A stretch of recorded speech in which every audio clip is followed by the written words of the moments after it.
तो दोस्तों ये साल होता है 2145 का और अब इंसान मार्स पर अपनी कॉलोनी बनाकर रहने लगे थे। मार्स पर दो डोमिनेंट ट्राइब थी जो मार्स को चलाते थे। एक ट्राइब का नाम रेड फैक्शन था और दूसरे का नाम मोराडर्स था। यहीं टीवी पर रेड फैक्शन का मेयर मार्स की इंडिपेंडेंस की स्पीच दे रहा होता है कि सालों तक हम लोगों ने मार्स को रहने लायक बनाया और फिर ईडीएफ मतलब कि अर्थ डिफेंस फोर्स आकर हम मार्स वालों को अपना गुलाम बनाकर रखने लगी। 100 साल तक हम पर राज किया, लेकिन 25 साल पहले एलेक मेसन नाम के बंदे ने ईडीएफ से रेबेलियन किया। उसने रेड फैक्शन नाम से एक रेबेलियन ग्रुप बनाया और मोराडर्स ट्राइब से मिलकर, जो कि मार्स की ही एक दूसरी ट्राइब थी, इन दोनों ट्राइब ने हाथ मिलाकर ईडीएफ से जंग करके अर्थ के लोगों को वापस अर्थ जाने के लिए मजबूर कर दिया। ईडीएफ से जंग होने के बाद रेड फैक्शन और मोराडर्स में भी समझौता खत्म हो गया, क्योंकि मोराडर्स के कुछ सोल्जर्स ने रेड फैक्शन ट्राइब के एलेक मेसन की पत्नी और उसकी बेटी का कत्ल कर दिया था। इसी टीवी पर स्पीच के दौरान हम एलेक को भी देखते हैं, जो कि अब पूरा नशे में रहने लगा था। आज 25 साल बाद भी वो अपनी पत्नी और बेटी को खोने के गम में डूबा रहता है। यहीं एलेक शराब पीकर बार में ही सबसे लड़ने लगता है और तभी वहां जेक नाम का ऑफिसर आकर एलेक को पुलिस स्टेशन ले आता है। जेक दरअसल एलेक का ही बेटा होता है। खैर, एलेक की बहादुरी का सभी को पता था कि उसने किस तरह से अर्थ वालों को मार्स से हराकर भगाया था,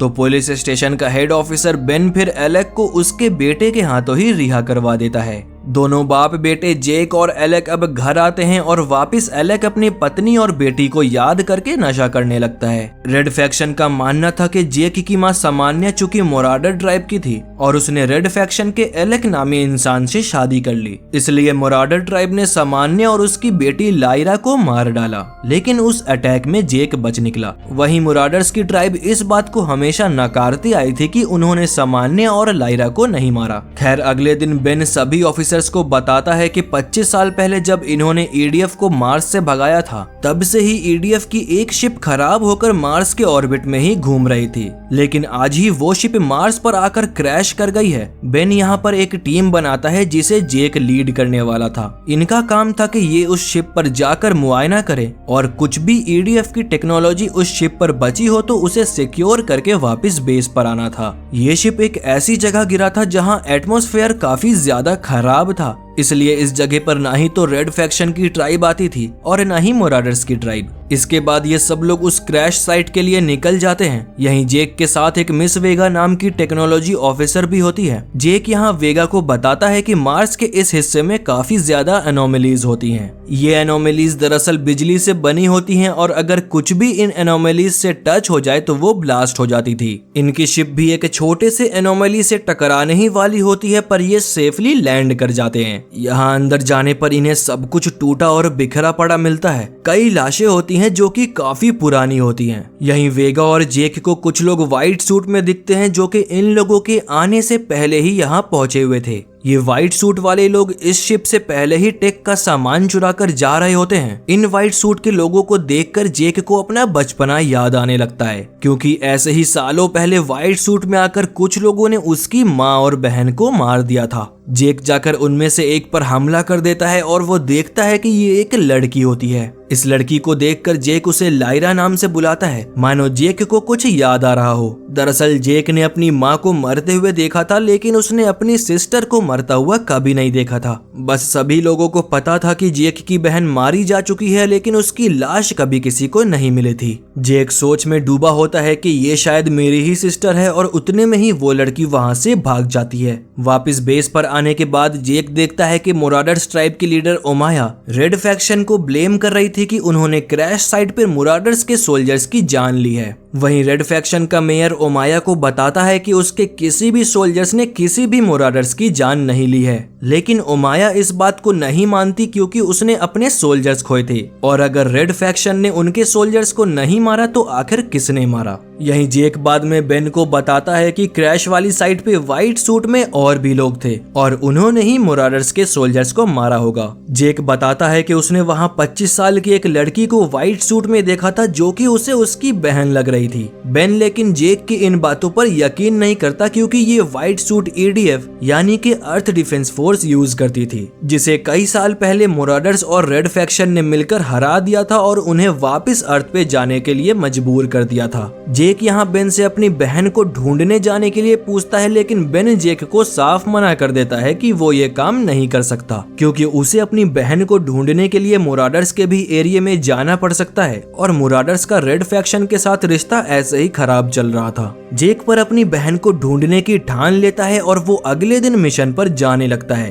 वेगा भी यहाँ पर आ जाती है और वो जेक से उसे अपने साथ ले चलने बोलती है। वेगा का कहना था कि जो टेक्नोलॉजी उस क्रैश शिप से व्हाइट सूट वाले लोग लेकर गए हैं उससे एक रिएक्टर बन सकता है जो कि किसी भी वेपन को 100 गुना ज्यादा खतरनाक बना सकता है। वेगा बोलती है कि उसे पता लगाना है कि शिप के बाकी वैल्यूएबल सामान को छोड़कर वो लोग रिएक्टर को ही क्यों लेकर गए। जेक को एसिमोव नाम के एक शहर में जाना था जहां मार्स के सारे क्रिमिनल्स इकट्ठा होते थे, लेकिन एसिमोव शहर में पहुंचने के लिए उसे मोराडर्स के ट्राइब से होकर गुजरना था। वो वेगा को प्लेन से इजेक्ट कर देता है क्योंकि मोराडर्स के इलाके में वेगा की जान को खतरा भी हो सकता था। जेक फिर अकेला ही अपनी बहन को ढूंढने के लिए मोराडर्स के इलाके में चला जाता है। रात होने पर वो एक जगह पर टेंट लगाकर अपनी बहन की पुरानी तस्वीरें देखने लगता है। तभी दो लोग जेक के टेंट पर हमला कर देते हैं, लेकिन जेक बहादुरी से लड़कर इनके बेल्ट पे लगे हुए बॉम्ब का पिन खींच देता है। पिन को वापस देने के बदले में वो उनसे लड़ाई खत्म करने को बोलता है। इसके साथ ही वो पिन वापस कर देता है जिससे बॉम्ब अब ब्लास्ट होने से बच जाता है। ये अपना नाम कॉर्वेलिस बताता है, वहीं छोटे लड़के का नाम लियो होता है। जेक फिर इनसे एसिमोव शहर का रास्ता पूछने लगता है और चूंकि ये दोनों यहाँ के लोकल होते हैं तो ये दोनों फिर जेक को खुफिया शॉर्टकट रास्तों से एसिमोव शहर ले आते हैं। ये शहर क्रिमिनल्स से भरे होने के लिए जाना जाता था। इसी बीच वेगा भी जेक का पीछा करते हुए यहाँ तक आ जाती है। यहीं जेक एक आदमी से मिलता है जो कि इस शहर को चलाता था। उस आदमी से जेक व्हाइट यूनिफॉर्म में सोल्जर्स के होने की बात पूछता है और वो आदमी गन्स और कुछ पैसों के बदले में जेक को व्हाइट सूट वाले सोल्जर्स का पता बता देता है। साथ ही वो आदमी जेक को बताता है कि वो व्हाइट सूट वाले सोल्जर्स हाल ही में ब्लैक मार्केट से बहुत हेवी वेपन्स भी खरीद रहे हैं। यहीं इस मार्केट में एक लड़की लियो को सेक्स का झांसा देकर बेहोश कर देती है और कुछ लोग लियो को किडनैप करके ले जाने लगते हैं। लियो को ढूंढता हुआ कॉर्वेलिस भी वहां पर पहुंच जाता है और वो उन किडनैपर्स से लियो को बचाने के लिए लड़ने लगता है। इतने में ही जेक भी वहां पर आ जाता है और वो उन किडनैपर्स को गोली मारकर लियो और कॉर्वेलिस दोनों को ही बचा लेता है। उधर ऑफिसर बेन आकर एलेक्स से कहता है कि तुम्हारा बेटा कई दिनों से गायब है। बेन बताता है कि शिप के ट्रैकर के अकॉर्डिंग जेक मोराडर्स ट्राइब के आसपास में है।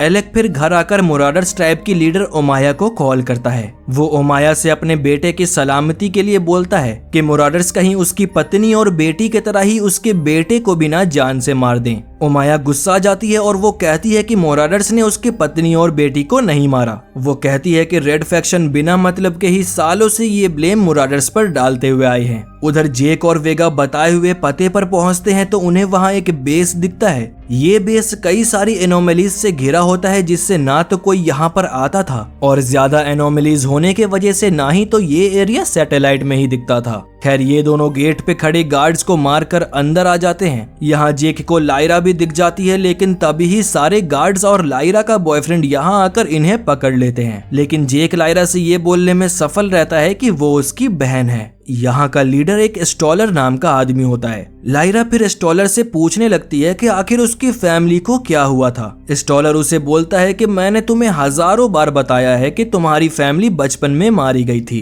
वो लायरा से कहता है कि तुम मुझे एक जलती हुई शिप में मिली थी और मैंने तुम्हें बचाकर पाला पोसा। दरअसल स्टॉलर ने लायरा के बचपने में ही उसके दिमाग में सर्जरी करवाकर उसकी याददाश्त खत्म कर दी थी। बाद में लायरा का बॉयफ्रेंड एडम फिर स्टॉलर से सच बताने को बोलता है। स्टॉलर यहाँ एडम को बताता है कि सच ये है कि लायरा को बचपने में ही अर्थ डिफेंस फोर्स के ही एक पार्ट व्हाइट फैक्शन ने लायरा को किडनैप कर लिया था, जिसे स्टॉलर लीड कर रहा था। क्योंकि जब लायरा के डैड एलेक ने रेवोल्यूशन स्टार्ट किया तो उसमें कई व्हाइट फैक्शन के सोल्जर्स मारे गए। यहीं वो एडम को ये भी बताता है कि तुम्हारे डैड को भी लायरा के डैड एलेक नहीं मारा था। और एलेक ने ही ईडीएफ के खिलाफ रेवोल्यूशन स्टार्ट किया था, तो इसी का बदला लेने के लिए इन लोगों ने लायरा को किडनैप कर लिया और उसकी माँ को जान से मार दिया। इन सब बातों से अनजान लायरा जेक से मिलने आती है, तो जेक उसे बताता है कि स्टॉलर ने ही हमारी मॉम को जान से मार दिया था और तुम्हें किडनैप करके यहाँ ले आए। लायरा लेकिन जेक की इन बातों पे बिलीव नहीं करती, क्योंकि स्टॉलर ने बचपन से ही उसे कुछ और ही कहानी बताई होती है। वो जेक की एक बात भी नहीं सुनती और वो यहाँ से चली जाती है। यहाँ से बाहर निकलने का इन्हें कोई भी ऑप्शन नहीं दिखता, तो वेगा फिर गार्ड का ध्यान भटकाने के लिए अपने कपड़े उतार देती है और जैसे ही गार्ड अंदर आती है तो ये लोग उसे मारकर बाहर भागाते हैं। बाहर में कई गार्ड्स आ जाते हैं और अब तक कॉर्वेलिस और लियो भी यहाँ जेक की मदद करने आ जाते हैं, क्योंकि जेक ने एसिमोव शहर में लियो की जान बचाई थी। ये तीनों ही ईडीएफ के व्हाइट फैक्शन का मुकाबला करके उनकी शिप चोरी कर लेते हैं और रेड फैक्शन में भागकर आ जाते हैं। वहीं स्टॉलर सोचने लगता है कि अगर जेक को इस बेस के बारे में पता चल गया है तो जेक को शायद स्टॉलर का प्लान भी पता हो सकता है। दरअसल स्टॉलर का प्लान रेड फैक्शन पर हमला करना था और इसीलिए ही इन्होंने क्रैश हुई शिप से रिएक्टर चुराया था, जिससे कि इनके वेपन सैकड़ों गुना ज्यादा तबाही कर सके। स्टॉलर फिर रेड फैक्शन पर हमला कर देता है, जिसमें सैकड़ों लोग मारे जाते हैं। वहीं रेड फैक्शन को लगता है कि ये हमला मोराडर्स ने किया है और ये दोनों फिर आपस में ही लड़ने लगते हैं। तभी यहाँ जेक भी आ जाता है और वो मोराडर्स ट्राइब का साथ देते हुए बोलता है कि ये हमला मोराडर्स ट्राइब ने नहीं बल्कि ईडीएफ ने किया था। लेकिन मेयर को लग रहा था कि ईडीएफ तो सालों पहले मार्स से हार कर जा चुकी है। मेयर यहाँ जेक की बात को नहीं मानता और वो जेक को अरेस्ट करवा देता है कि ये मोराडर्स के साथ मिला हुआ है और इसी वजह से ये मोराडर्स के किए गए हमलों को ईडीएफ का हमला बता रहा है। यहीं पुलिस जेक के डैड एलेक को भी अरेस्ट कर लेती है, क्योंकि मेयर को लगता है कि जेक एक टेररिस्ट है। जेक यहाँ अपने डैड को भी बताता है कि ये हमला मोराडर्स ने नहीं बल्कि ईडीएफ ने किया है। वो अपने डैड से बाहर निकलने के लिए मदद मांगता है, लेकिन एलेक मना कर देता है। पर जेक यहाँ एलेक को बताता है कि उसने उनकी बेटी और अपनी बहन लायरा को ढूंढ लिया है। ये सुनने के बाद एलेक फिर मान जाता है और ये लोग फिर दरवाजा तोड़कर एक शिप चुरा लेते हैं। उस शिप को चुराकर ये लोग वापस ईडीएफ के बेस के लिए निकल जाते हैं। जेक को वापस से ईडीएफ के शिप पर देखकर स्टॉलर को लगता है कि लायरा को सब पता चल चुका है और लायरा भी जेक के साथ मिली हुई है। वो लायरा को मारने आता है कि तभी ही जेक भी वहां पहुंच जाता है। जेक और स्टॉलर में लड़ाई होने लगती है और तभी ही ये दोनों भाई बहन मिलकर स्टॉलर के सीने में चाकू उतार देते हैं। बाहर में कॉर्वेलिस और लियो भी सभी गार्ड से लड़ रहे होते हैं। वहीं एलेक शिप के इंजन को चालू रखकर इनके बाहर आने का इंतजार कर रहा होता है। जेक अपनी बहन लायरा को लेकर यहाँ से जाने लगता है कि तभी एडम यहाँ आ जाता है। लायरा एडम को अपने साथ चलने को बोलती है, लेकिन एडम मना कर देता है और ना ही तो वो लायरा पर गोली चला पाता है, क्योंकि कहीं ना कहीं वो उससे प्यार करता था। ईडीएफ के बेस से निकलते ही ईडीएफ के सोल्जर इनकी शिप पर मिसाइल छोड़ देते हैं, जिससे इनकी शिप क्रैश कर जाती है। उधर एडम गुस्से में सभी मिसाइल्स की पावर को यूज करके मार्स के टेराफॉर्मर को उड़ाने को बोल देता है। दरअसल ये टेराफॉर्मर्स मार्स के एटमॉस्फेयर को सांस लेने लायक बनाते थे। अगर ये टेराफॉर्मर्स ना रहे तो मार्स ब्रीदेबल भी नहीं रहेगा और सभी लोगों की दम घुटने से मौत हो जाएगी। दूसरी तरफ जेक की शिप क्रैश होने की वजह से इनके वेपन सिस्टम ने भी काम करना बंद कर दिया था। ये लोग फिर प्लान बनाते हैं कि जेक अपनी शिप को ऑटो पायलट पे करके ईडीएफ के वेपन वाली शिप पे क्रैश करवा देगा, जिससे ईडीएफ के लोग टेराफॉर्मर को उड़ाने से पहले ही मारे जाएंगे। लेकिन एलेक को पता होता है कि इनके शिप का ऑटो इजेक्ट और ऑटो पायलट दोनों ही इस क्रैश में खराब हो चुका है, तो जो भी इस शिप को ईडीएफ की वेपन वाली शिप से क्रैश करेगा वो भी उसी के साथ मारा जाएगा। ये लोग अभी प्लान बना ही रहे होते हैं कि तभी एलेक शिप में बैठकर अंदर से दरवाजा लॉक कर लेता है। टूटे फूटे हालत में ही वो उस शिप को उड़ाकर अपने बेटे और बेटी को आई लव यू बोलता है। वो अपने आखिरी पल में जेक को उसकी सिस्टर को रेस्क्यू करने के लिए हीरो बोलता है। वो अपनी बेटी से सॉरी कहता है क्योंकि उसकी बेटी अभी अभी घर लौटी है और एलेक को उसके साथ समय बिताने का मौका भी नहीं मिला। और तभी ही बात करते करते उसकी शिप जाकर ईडीएफ की शिप से क्रैश कर जाती है, जिससे कि ईडीएफ की शिप पूरी तरह से तबाह होकर गिर जाती है और वो लोग दोबारा हमला नहीं कर पाते। कुछ दिन बाद अब चूंकि सबको पता चल गया था कि जेक की मॉम को मोराडर्स ने नहीं बल्कि ईडीएफ ने मारा था, तो वापस से ये दोनों ट्राइब आपस में एक हो जाते हैं। वापस से अब रेड फैक्शन और मोराडर्स के लोग एक दूसरे के ट्राइब में जा सकते थे, आपस में दोस्ती और शादी कर सकते थे। वहीं लायरा भी जेक के साथ अपने घर आ जाती है और अपने बचपन के खिलौनों को देखती है। जेक और लायरा भी खुश होते हैं और अब सब कुछ ठीक हो चुका था। तो इसी के साथ ये मूवी यहाँ खत्म हो जाती है। दोस्तों आई होप आपको ये मूवी पसंद आई होगी। वैसे अगर आपको मेरी एक्सप्लेनेशन अच्छी लगी है तो आप इस वीडियो को लाइक और चैनल को सब्सक्राइब कर सकते हो। और हाँ, आपको वीडियो पसंद ना आई हो तो आप डिसलाइक करके बता सकते हो कि आपको इस वीडियो में क्या अच्छा नहीं लगा। बाकी मैं मिलूंगा आपसे अगले वीडियो में, और तब तक के लिए आप मेरे चैनल की और भी वीडियोस देख सकते हो। Until then bye bye and I will see you guys in the next video.